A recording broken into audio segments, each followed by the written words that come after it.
तीन बहनों की लालची भाभी। करिश्मा, रेशमा और मनीषा तीन बहनें हैं। उनका एक भाई भी है, मयंक। मयंक अपनी बहनों को बहुत प्यार करता है, लेकिन मयंक की पत्नी सविता इस मामले में मयंक से बिल्कुल ही अलग है। वो अपनी ननदों का जितना बुरा कर सकती है उतना बुरा करती ही रहती है और अपनी ननदों पर हुक्म भी चलाती है। करिश्मा, करिश्मा, तुमने अभी तक नाश्ता नहीं बनाया? तुम्हारे भैया को ऑफिस जाने में देर हो रही है। हाँ भाभी, बस अभी बनाती हूँ। करिश्मा, तुम ये ढीलापन छोड़ दो। कल को पराये घर जाना है। वहाँ अगर तुम इस तरह से काम करोगी तो लोग क्या कहेंगे कि माँ ने और भाभी ने कुछ सिखाया नहीं।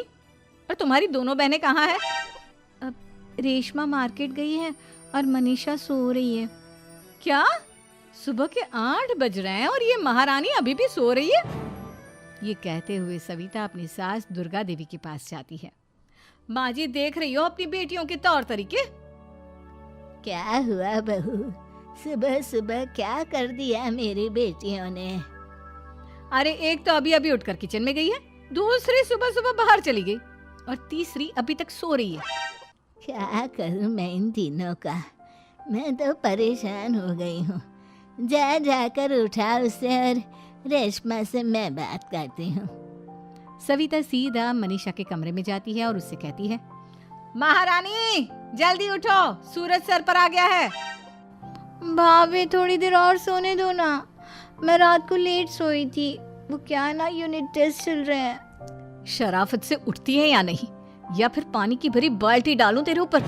नहीं भाभी, मुझे बिस्तर में नहीं नहाना, उठती हूँ मैं। मनीषा जल्दी से उठकर बाथरूम में चली जाती है।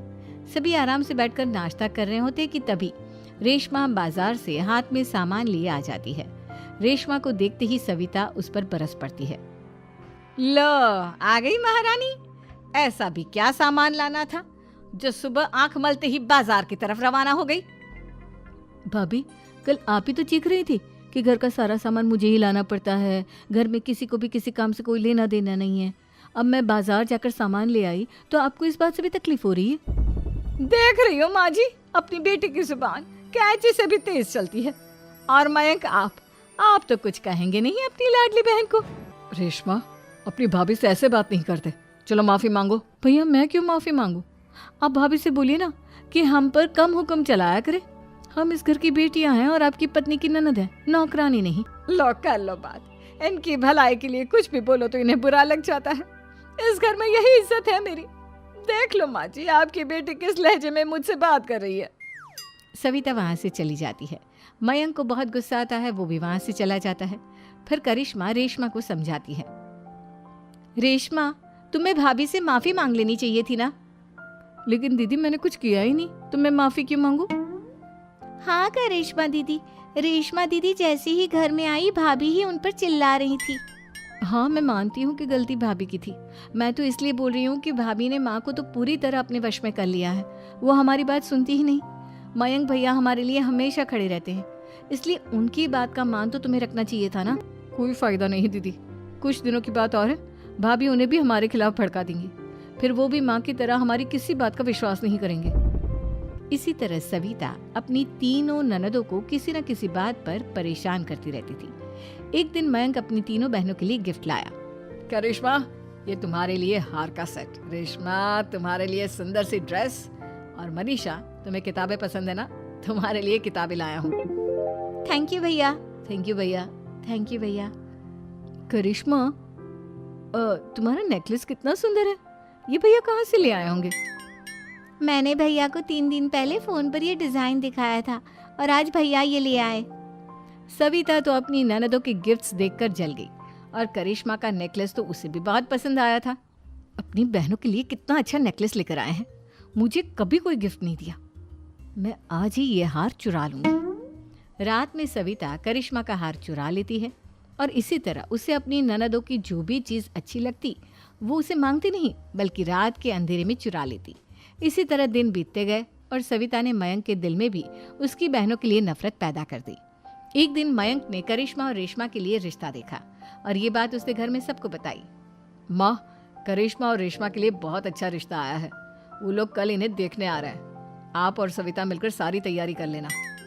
ये सुनकर करिश्मा और रेशमा खुश हो जाती हैं, लेकिन सविता सोचती है, अगर इन दोनों बहनों की शादी हो गई तो घर और बाहर का काम कौन करेगा? मनीषा तो एक नंबर की कामचोर है, उससे तो किसी बात की उम्मीद लगाना ही बेकार है। मुझे इस शादी को रोकना होगा। अगले दिन सभी लड़के वालों के स्वागत की तैयारी करने में लगे होते हैं। तभी मयंक अपनी बहनों से आकर कहता है, तैयार हो गई तुम दोनों? देखो दोनों लड़के बहुत अच्छे हैं, मैं कोई कसर नहीं छोड़ना चाहता, इसलिए तुम उनके सामने अच्छे से बिहेव करना और अपनी भाभी से लड़ने मत लग जाना। करिश्मा, तुम वो नेकलेस पहन लो ना जो मैं तुम्हारे लिए लाया था। भैया मैं बहुत देर से वो नेकलेस ढूंढ रही हूँ, लेकिन मुझे मिल ही नहीं रहा। क्या तुमने नेकलेस खो दिया? तुम्हें पता भी है वो कितना महंगा था? तुम कोई काम ढंग से नहीं कर सकती। मयंक गुस्से में वहां से चला जाता है। थोड़ी देर बाद लड़के वाले भी आ जाते हैं। वो दोनों बहनों को पसंद कर लेते हैं और रिश्ता पक्का हो जाता है। लेकिन सविता के दिमाग में तो कुछ और ही खिचड़ी पक रही थी। वो पंडित जी के पास करिश्मा की कुंडली लेकर जाती है और उन्हें पैसे देकर करिश्मा की कुंडली बदलवा देती है। जब लड़के वालों के पास करिश्मा की कुंडली जाती है तो वो दुर्गा को फोन करते हैं। बहन जी, हमने करिश्मा की कुंडली अपने पंडित जी को दिखाई थी। आपकी बेटी की कुंडली नहीं बल्कि दोषों का पिटारा है। देखिए, मैं और मेरे पति इन सब बातों में बहुत विश्वास करते हैं, इसलिए हम आपकी बेटी से अपने बेटे की शादी नहीं करा सकते। इस तरह करिश्मा का रिश्ता टूट जाता है और सभी घर वालों को बहुत दुख होता है। अब कविता सोचती है, चलो करिश्मा का तो रिश्ता टूट गया, अब रेशमा का भी रिश्ता तोड़ना है। क्या करूं? अब सविता आवाज बदलकर किसी अननोन नंबर से रेशमा के होने वाले ससुराल में फोन करती है। हेलो, मैं कौन हूँ कौन नहीं ये आपके लिए जानना ज़रूरी नहीं। बस इतना सुन लो कि रेशमा का 2 साल से किसी के साथ अफेयर चल रहा है। बस रेशमा का रिश्ता तोड़वाने के लिए सविता का इतना कहना काफी था। अब रेशमा का भी रिश्ता टूट गया। मयंक और दुर्गा देवी ने रेशमा को खूब खरी खोटी सुनाई और उससे बार बार उस लड़के के बारे में पूछने लगे। आप दोनों मुझे क्यों परेशान कर रहे हो? अरे कोई लड़का होगा मेरी लाइफ में तो मैं बताऊंगी ना, जब कोई है ही नहीं तो कहाँ से लाऊं मैं कोई लड़का? तो तेरे होने वाले ससुराल वालों को फोन किसने किया था?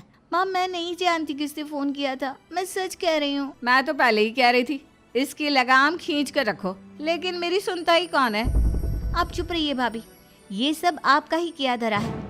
अब तीनों बहनों को विश्वास हो जाता है कि ये सब उनकी भाभी ही कर रही है। तीनों बहनें अपनी भाभी को सबक सिखाने के लिए एक वकील कर लेती है और घर में हिस्सा मांगना। देखो भैया, माँ बाप की जायदाद में जितना बेटों का हक होता है उतना ही बेटियों का, इसलिए इस घर के 4 हिस्से होंगे और हमें अपना हिस्सा चाहिए।